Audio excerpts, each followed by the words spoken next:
timing is impeccable. Mushrooms, huh? Yes.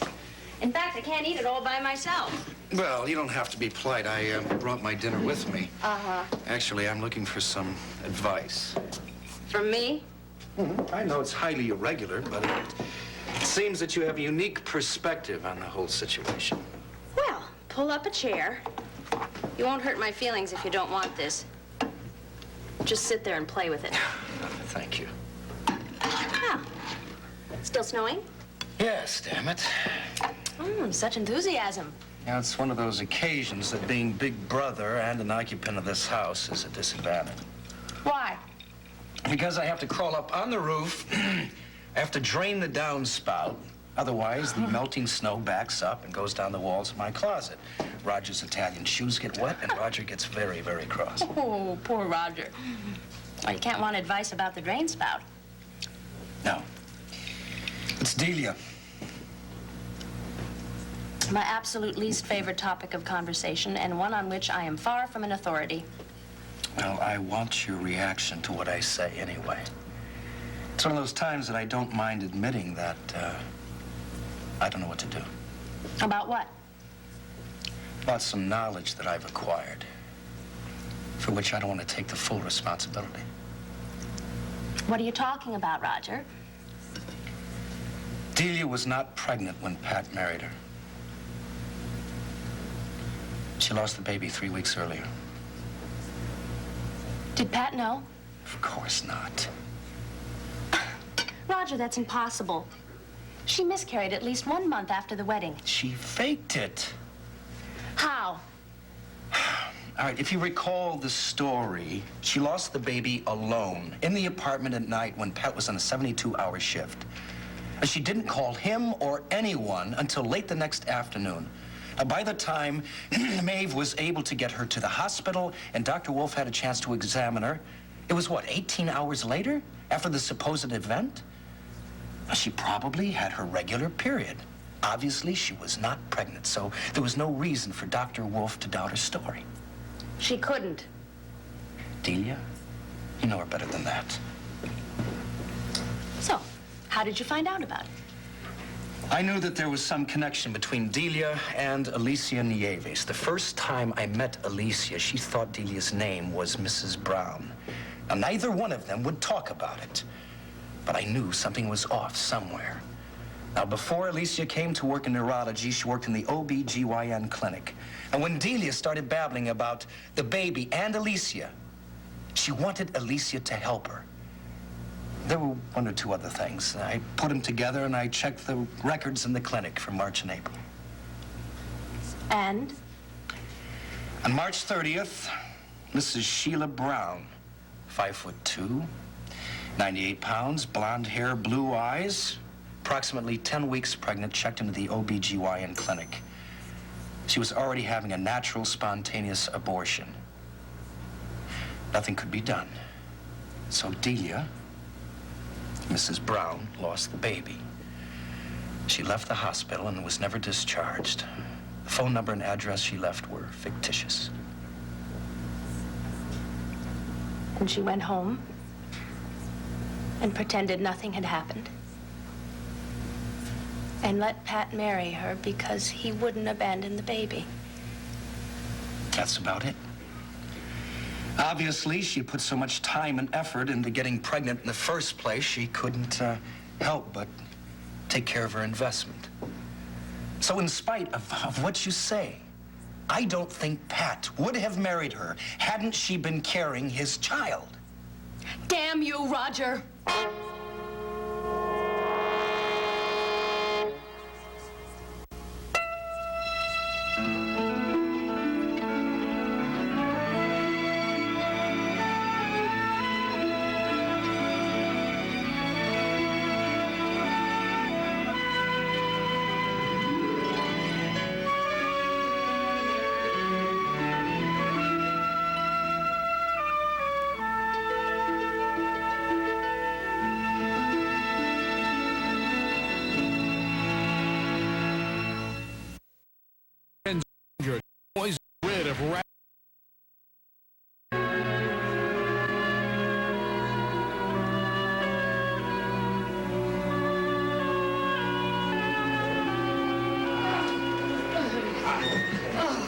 Oh, it's cold out there. Well, how are things? I mean, anything new happening? Not a thing. Oh. How was it? Well, it was very simple, but organized. It was really very nice. Terribly crowded. Oof. There's a mob of people at the church. Regular procession out to the cemetery. Yes, Ray told us that it was, part of it was going to be close relatives and friends, but I felt a little strange taking up the space. But she asked us to come specifically. Oh, the candidate's family. Well, there was a little of that, yes. Well, no, I think Ray really liked the idea of somebody being there that wasn't there for political reasons or to get their picture in the paper. Just there to pray for Bill Woodard, which we did. Now, tell me, how are things in the kitchen? Oh, everything is under control. The phone messages are on the table. Oh, good. Thank you, Kevin. Oh, dear. It was some experience, let me tell you. It was so crowded. And you turn around in St. A's and see it all packed. Strange. I guess there are a few people that could pass on around here and fill St. Agnes's, but, oh, you'd expect to see a few familiar faces.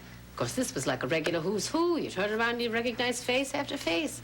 And they were not just only from the city, but from the state and from the country. The senator was there, and, oh, the mayor was there, and there were people from society pages, and, oh, a couple of baseball players. Ah, yes, Mr. Woodard was always a great baseball fan. Yes. I kept wondering myself how many people really knew the man, and why they were really there. I think maybe Ray was wondering the same thing herself. Huh? Wow, put that over there, Kevin. Oh, well, now, isn't this good? I was saying to the cemetery to John that I hoped Francis brought you back here for a drink. He looks that exhausted to me. I'm all right, really. I just desperately wanted to get away from all of them. Thank you, both of you, so much for being there. Well, Mr. Woodard did a great deal for New York and consequently a great deal for us. It was an honor to be there. Yes. Good. Oh, Kevin McGinnis, Ray Woodard. How do you do? Drink, Sorry for your troubles. Thank you. Oh, no, coffee, please. Coffee. Is that cold or nerves? A little of both. I think I'm going to keep my coat on, if that's all right. Sure. Oh, well, hey, Kevin, put a little Irish in this. Good idea. No cream and frills, just a little for warmth. Thank you. Oh, I can't tell you how much I like coming here and being taken care of. It's a bit unusual for you, right? You're usually the one that does the taking care of. One way or another, I guess, yeah. Well, in what way was that true of you and your husband? The Ryans are dedicated to keeping me talking about Bill, eh? Yeah. You know, that's the best way. You know, you talk until you feel that there's nothing more left to say. That could be a long, long time, I'm afraid. In any case, to answer your question, Bill was the teacher, I was the organizer. He laid out the things that had to be done, and he encouraged me to find ways to do it. We enjoyed each other and our work. But I imagine you know something about that. Oh, indeed I do. Hey, Frank, how about a beer for you, huh? Here we go. I'll tell you, the best thing that could happen to Ray right now is to spend a few minutes with Mom. Agreed. How you doing? Not too bad. No better than that, huh? Well, I haven't even seen the last 2 days' mail.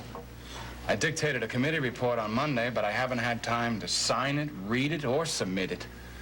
I have 36 unanswered phone messages, and George is threatening to quit unless I straighten out my speaking engagements. And what else? Aside from that, everything's swell. Uh-huh. Fine. Things should settle down now that Mrs. Woodard's buried her husband. She'd make fewer demands on you. Well, she isn't really making demands on me, Dad. Anything that I have done for her has been because I thought of it and wanted to do it. I like her. I do, too. And then I also feel that Jill probably will marry Seneca now. At least based on what she said in here the other night. I wouldn't be surprised. And while I meant what I said, that I hope they'll be very happy, I'm sure it's the best thing, still... Come on. You know what I think? I got a feeling you're going to tell me. Well, if I were you, which I'm not, of course, I'd be grateful I had that much work to do. And I'd be careful not to confuse Ray Woodard with Gillian Coleridge. What do you mean by that? That's what I said. Can I refill that? Make it a little stronger? Oh, a no, little hotter? thank you. Actually, I was going to ask you to have dinner with me tonight. There's a Hungarian restaurant that Bill and I used to go to on special occasions, and I've been feeling like I'd like to be there tonight, especially with good company. Oh, that's a very lovely invitation, but I tell you, we have a problem around here. We can't often get away in an evening unless we plan far enough in advance to be able to make arrangements. Where's Kevin? He's in the kitchen. I'm letting him go. I mean, he covered for us this afternoon. Of course. I don't know what I was thinking of. Well, don't let it stop you and Francis from going. Would you like to go with me? You know I would. Should I call for a reservation? No, they'll have a table for me. Well, thank you. Thank you, both of you very We'll much. see you soon, I Do hope. hope. Oh, yes. Take care. Take care. Thank Bundle you. up real good. It's cold. Yes, I know. I'm glad that Francis made time for that. I feel very sorry for Mrs. Ray Woodard. Do you now?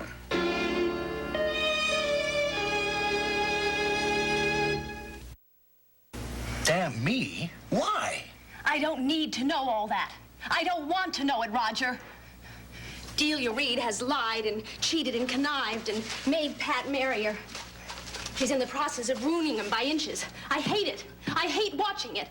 And most of all, I hate the idea that she can come up with such a nasty plan as that and get away with it. And go on and on getting away with it. But don't you see that she isn't? What do you mean she isn't? She's lying over there in that hospital with Pat strung out and sick with guilt from trying to take care of her and lead some sort of a professional life at the same time. He's had it. He's drained. And he still thinks of her as poor, fragile, damaged Delia. And he still feels responsible to her. And Maeve can still say, poor child. And even Frank, he can still stay on the phone all night when he hears that she's in the hospital. She is exactly where she wants to be, which is right in the center of the Ryans' attention. Have you finished? Yes. Please, go away, Roger. I want your advice. I'm serious. My advice is to forget that you ever heard of Delia Reed. Ryan.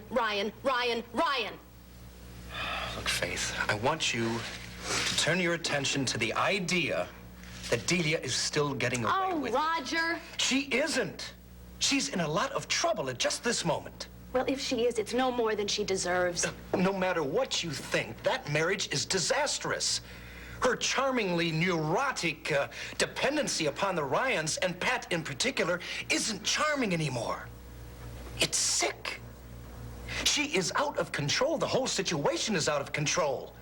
But the question is, what do I do about it? You don't have to do anything. It is none of your business. But it is. I am sorry for Faith. Faith, I'm sorry for Pat. I love Delia. And just what I said before, that marriage is no better for her than it is for him. I mean, what would Pat think if he found out that she had lost that baby before they were married and hadn't told him?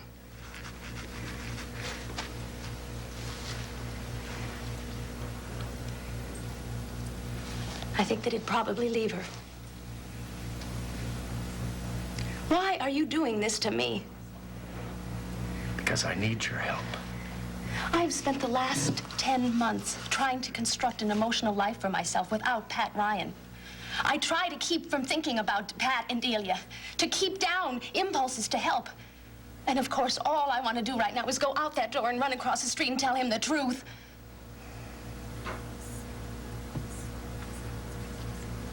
That's what you want, isn't it? What? You want me to tell Pat so that you're off the hook with Delia. And it's Faith's fault if Pat leaves her. No. Oh, you're just as bad as she is. Faith, the longer we've talked about it, the more clear it is to me that I shouldn't say anything, not to anyone at this point. Do me a favor. If I can. Whatever you decide, don't tell me. I don't want to be part of it at all. You understand? But Faith, you are a part of it. Roger, just take your drink and go downstairs and leave me alone. Well, if I slip off the roof while I'm taking care of the drain spout, at least the truth won't go with me. Good night.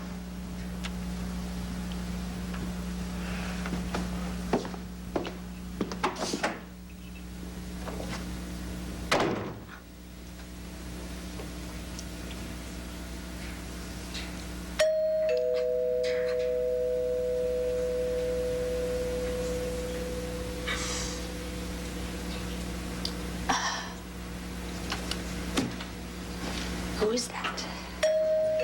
All right.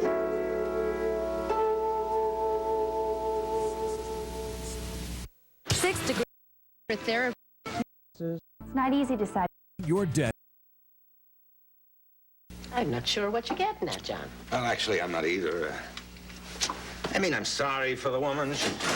She's lost her husband. Her whole life's turned upside down. And I'm grateful to her for everything she's doing for Frank. Only what? it's another ballpark, another league. I don't understand. Oh, darling, that's big money. It's national politics. It's what Finelli likes to call the power elite when he writes about him in his column. And the question is whether or not it's too big a jump. What, for Francis? That's what we're talking about, yes. I don't know what we are talking about. I'm having trouble following you. Well, the thing is, I suppose, is that, look, Frank is a saloon keeper's son. He was a cop. He went to night school. Now he's served this neighborhood in a smart, tough way. And it's rewarded him for that, right? I mean, he's somebody in this community. He's on the city council. And as sure as I'm standing here, he is on his way to Congress. Well, I thought that was the whole idea. Mrs. Woodward's support of him is going to send him there. Well, I don't think he needs our support. I think Frank can do it by himself in his own way. But, John, why? What is your objection? It's just a feeling. It's not an objection. I tell you, I have a feeling. I have a feeling it's that your son is finally moving out from underneath your thumb. That's what's bothering you. It's not a very nice thing to hear. Oh, John, I don't mean it that way. You let go of him, but I mean, you know, just as much as you can. But the very nature of what Frank has done in this community, in Riverside, it makes you a very big part of it. There's nobody that knows this place better than you do, and the people that are in it, so naturally turns to you for advice every now and then. I mean, Councilman Ryan is still Johnny Ryan's eldest son here. I suppose that's all true, isn't it? Well, now here we get Mrs. Woodard. She comes along. She starts managing things. That is another league, John.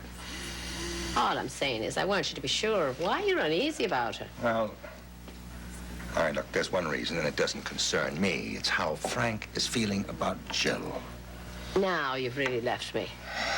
Well, he misses her. He's still not used to the idea of her and Seneca having a baby together and probably going to get married one of these days real soon. Frank likes the woman he loves mixed up in his work, his career. You're not suggesting Francis fall in love with Mrs. Woodard. No, but he does like her a great deal. And how do you suppose she feels about him, huh? Oh, John, the woman just buried her husband. I'm not saying she didn't love her husband. Oh,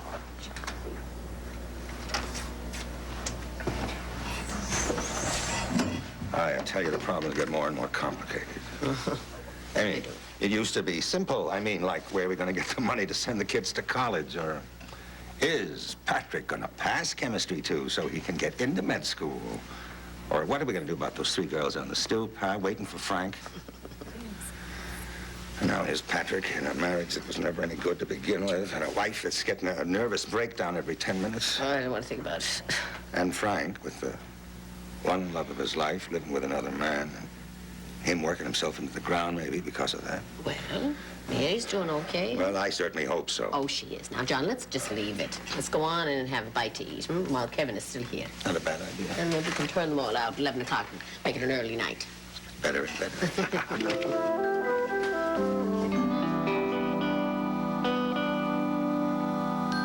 At so or go to available in Lavender Scent.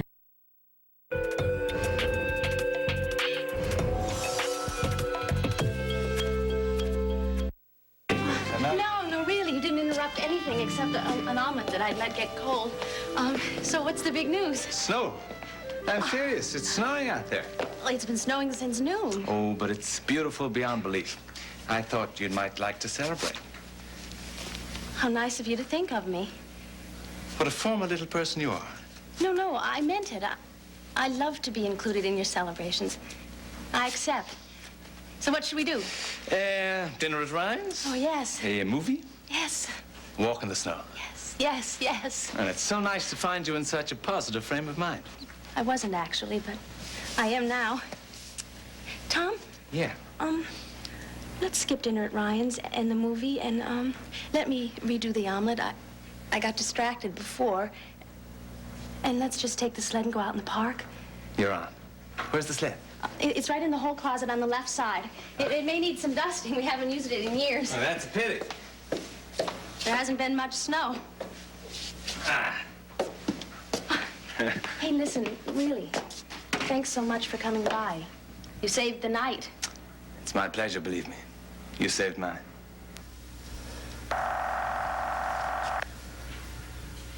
Ryans! Hello, is this by any chance Mr. John Ryan? It is, yes. Well, I'm in town for just a week, and I've been told that a friend of mine comes into your place from time to time. I was hoping maybe you could put me on to him. Well, who would that be? His name is Tom O'Brien, formerly of Limerick, Ireland. That doesn't ring a bell. Now, we know Vincent O'Brien, but he's from the Bronx. And the Michael O'Brien, who works down at Radio City, would this fella be a relative? No, I don't think so. Well, I'm sorry, I can't be of more help. Of course, I don't know everybody who walks in my door. I got an idea. Why don't you come down here and take a look for yourself? Well, maybe I'll do that, Mr. Ryan. Thanks a lot.